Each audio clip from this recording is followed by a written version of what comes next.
पल में आप सभी का स्वागत है। मैं हूं स्वाति रायना। इस शो में हम आपको बताएंगे बाजार में आज का पूरा एक्शन, साथ ही कल के लिए क्या रखे आप शेयरों में स्ट्रैटेजी और कमाई के मौके। आप भी पूछे सवाल, व्हाट्सएप करें, नंबर है हमारा 9582222266। सोशल मीडिया पर पूछ सकते हैं सवाल, फेसबुक पर @ZEE बिजनेस ऑनलाइन और ट्विटर पर @ZEE बिजनेस पर भेजे सवाल #बाजार आज और कल लिखकर। और मेरे साथ कल की आपकी तैयारी कराने के लिए जी बिजनेस के मैनेजिंग एडिटर अनिल सिंह भी होंगे। साथ ही एक और खास मेहमान, करा दें परिचय, market expert Sudeep Bandyopadhyay. Sudeep sir का करते हैं शो में स्वागत।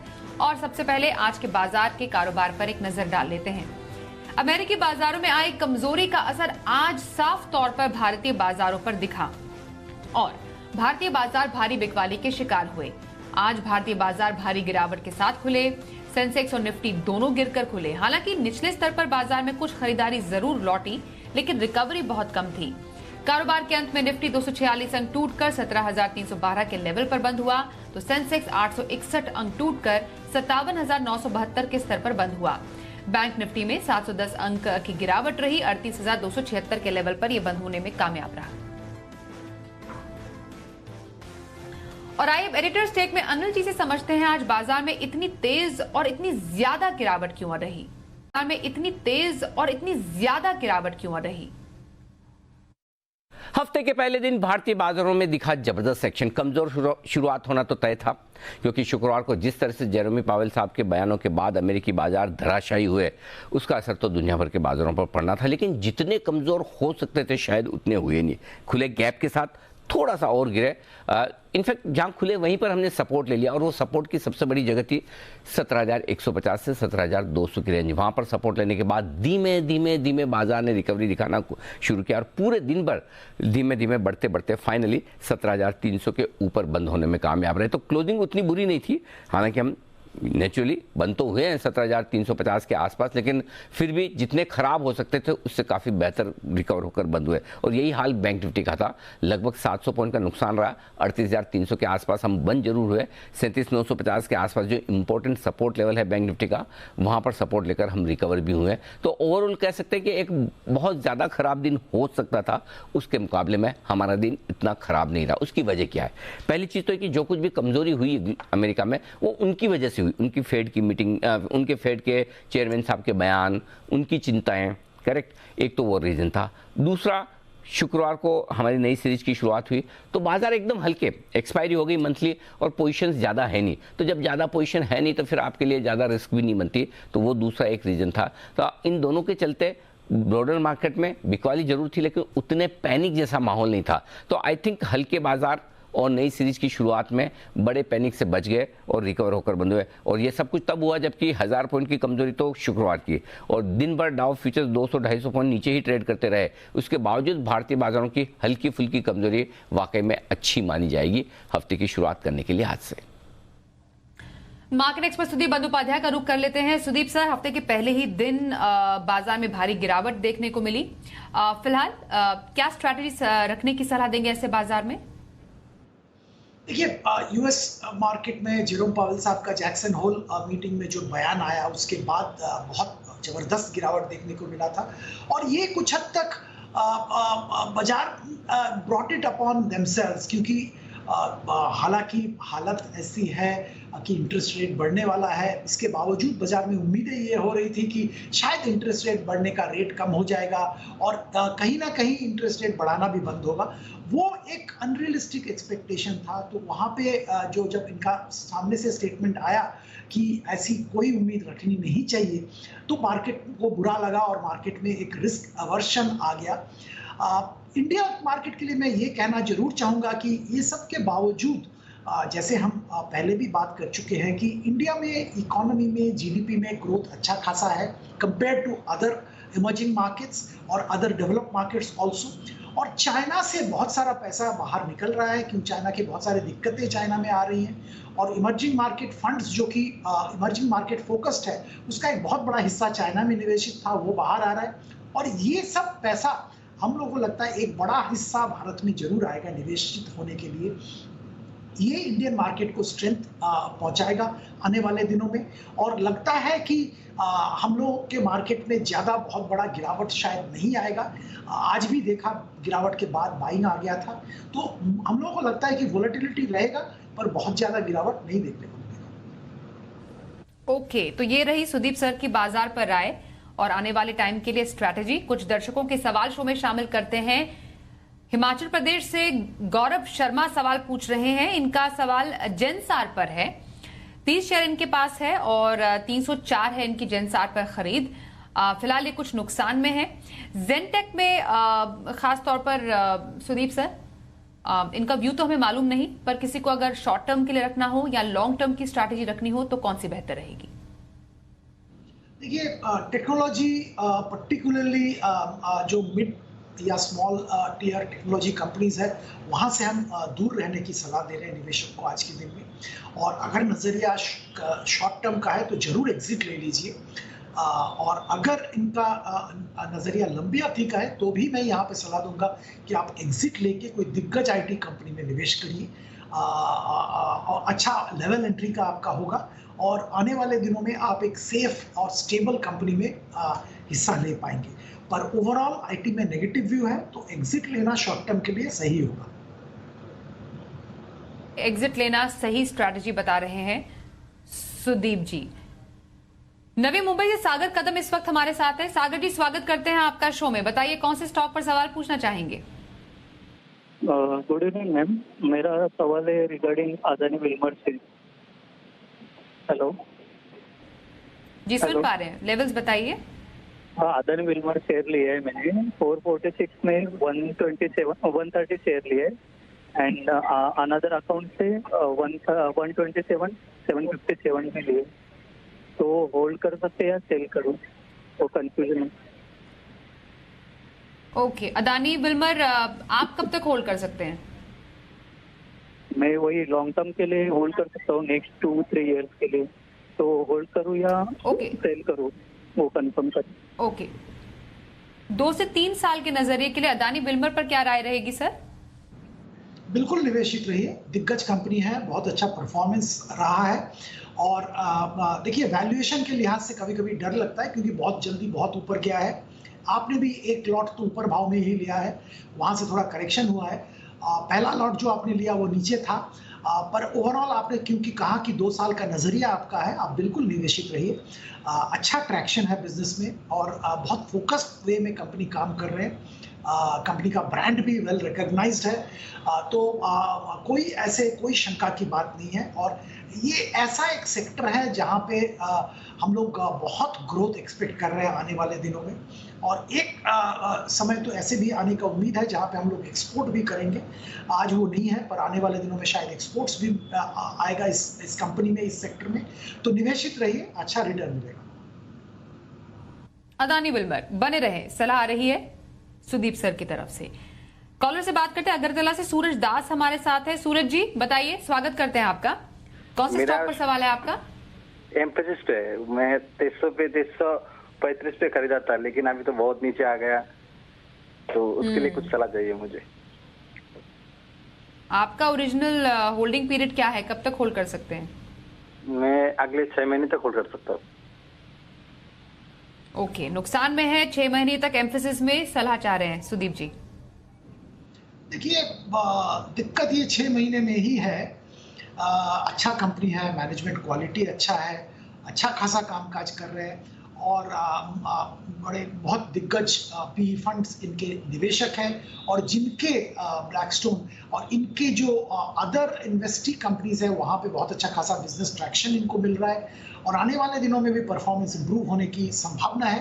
पर वैल्यूएशन के लिहाज से मैं यहाँ पे जरूर ये कहना चाहूँगा कि 6 महीने में ऐसा कोई बहुत बड़ा इम्प्रूवमेंट मैं नहीं देख रहा हूँ जिससे कि आप आपका कॉस्ट कवर करके मुनाफा में आ पाएंगे। तो आपके लिए तो सलाह यही होगी कि आप इससे एग्जिट ले लीजिए और लेके और किसी क्षेत्र में निवेश करिए, क्योंकि 6 महीने के अंदर आईटी क्षेत्र में बहुत बड़ा अपवर्ड मूवमेंट की संभावना हम नहीं देख रहे हैं। ओके, एम्फेसिस एग्जिट की सलाह रही है आपके लिए सुदीप जी की तरफ से। अगले कॉलर से बात करें, नासिक से विनोद बुरकल हमारे साथ हैं। विनोद जी स्वागत करते हैं आपका शो में। बताइए कौन से स्टॉक पर सवाल है? मैम बीपीसीएल पे मेरा सवाल था, मेरे 483 पे बाइंग है, 66 शेयर्स लिए मैंने, तो अभी होल्ड करना है या एग्जिट करना है, मुझे एडवाइस चाहिए था। मैं तो लॉन्ग टर्म होल्ड कर सकता हूँ, कोई दिक्कत नहीं है। ओके, लॉन्ग टर्म व्यू के लिए बीपीसीएल पर सलाह लेना चाह रहे हैं। फिलहाल 10,000 के आसपास का नुकसान ये झेल रहे हैं, क्या करें सुदीप जी? देखिए, इसमें ओपिनियन देना बहुत मुश्किल काम है। मैं बताऊंगा क्यों है। कंपनी अच्छा है, मैनेजमेंट क्वालिटी अच्छा है, सेक्टर अच्छा है, पर सरकारी कंट्रोल होने के नाते ये बहुत अनप्रेडिक्टेबल हो जाता है, इसका नतीजे, इसके रिटर्न्स। और सबसे बड़ा समस्या है यहाँ पे वो सब्सिडी बर्डन, जो ऑयल में जो प्राइसेस जो चेंज होता रहता है, और वो सरकार की तरफ से एक इशारा आता है कैसे शेयरिंग होगा नहीं होगा, और ये बड़ा अनसर्टेनिटी रहता है। इसमें मैनेजमेंट का कोई हाथ नहीं है। इस कंपनी का डिसइन्वेस्टमेंट भी होने वाला था, उसमें भी बहुत उम्मीद लगा के बहुत निवेशक बैठे थे, क्योंकि अच्छा खासा वैल्यूएशन मिलने का उम्मीद था, और वो एक पाथ ब्रेकिंग डिसइन्वेस्टमेंट हो सकता था, पर वो हुआ नहीं। वहाँ पे भी बंद हो गया वो डिसइन्वेस्टमेंट का जो डिस्कशन था। तो ये सब नज़र में रखते हुए हम तो आपको यहाँ पे निवेशित रहने का या फ्रेश पोजीशन लेने की सलाह नहीं देंगे। इस माहौल में कोई पॉजिटिव डेवलपमेंट यहाँ पे होता है या डिसइन्वेस्टमेंट के बारे में वापस कुछ डेवलपमेंट होता है तो शायद वापस पोजीशन ले पाएंगे, पर इस माहौल में यहाँ पे निवेशित रहने की सलाह नहीं देंगे। बीपीसीएल से एग्जिट की सलाह आ रही है आपके लिए सुदीप बंदोपाध्याय की तरफ से, दूर रहें। अगले कॉलर से बात करते हैं। चंडीगढ़ से गुलशन राय हमारे साथ है। गुलशन जी, स्वागत करते हैं, बताइए क्या सवाल है आपका? Good evening madam. Good evening. हाँ, मैंने rainbow hospital, Sharma technology, campus show allotment है मेरी। अच्छा, आईपीओ में शेयर लिए आपने? ये अलॉटमेंट है, ओरिजिनल अलॉटमेंट। हाँ, अलॉट, ओके। मुझे पैसे की जरूरत नहीं है बिल्कुल, तो मैं इसको होल्ड कर सकता हूँ। ओके, आईपीओ में कई शेयर मिले सुदीप जी, शर्मा टेक्नोलॉजी, कैंपस शूज, जो रेनबो हॉस्पिटल्स, रुचि सोया, हरिओम पाइप्स।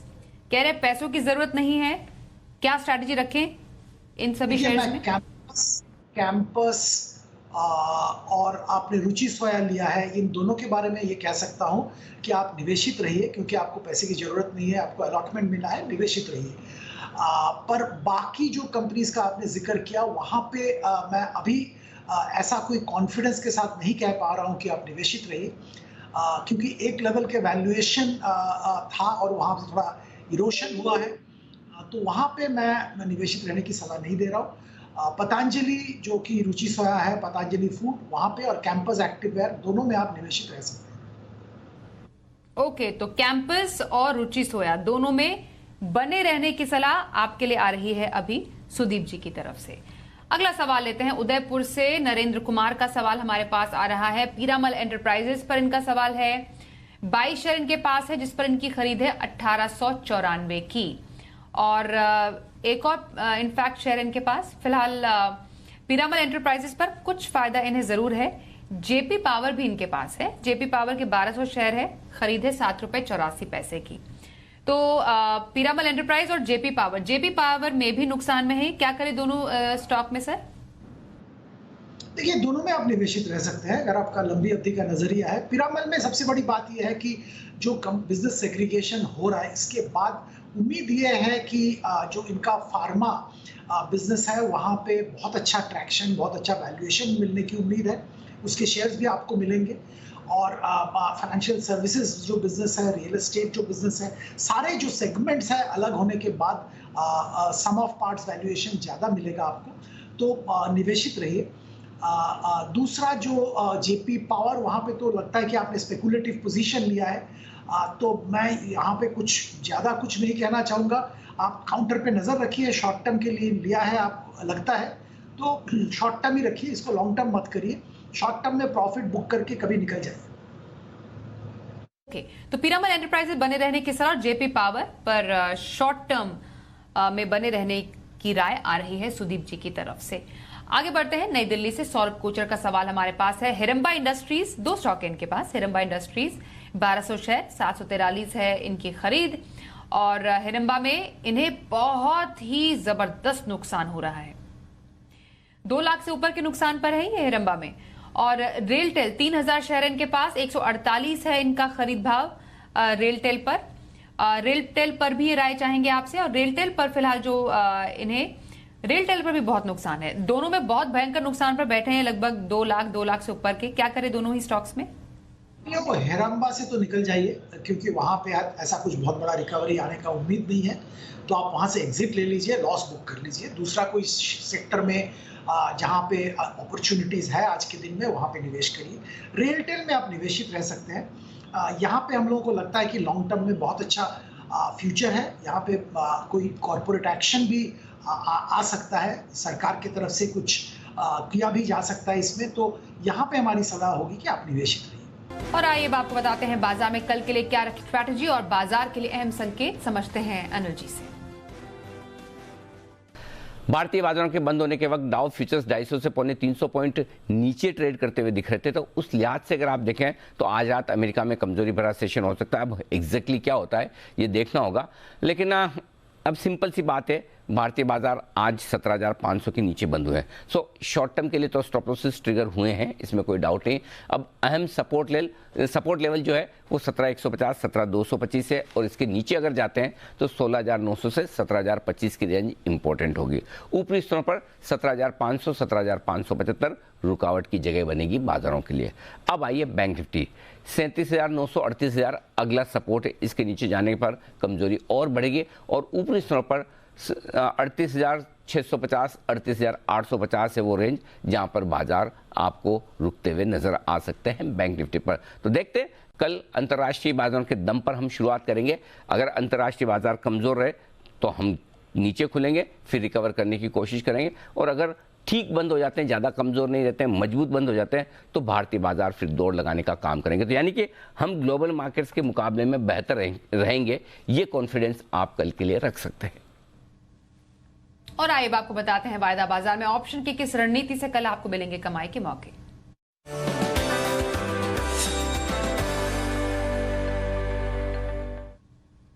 और ऑप्शन की स्ट्रैटेजी बताने के लिए हमारे साथ है kiranjadhav.com के सीईओ आशीष केलकर। आशीष जी स्वागत करते हैं, बताइए कल ऑप्शन की स्ट्रैटेजी कहां रखी जाए? Very good evening. देखिए, जिस तरह से मार्केट में हमने आज मूवमेंट देखा, तो कुछ स्टॉक स्पेसिफिक मूवमेंट देखने को मिला था।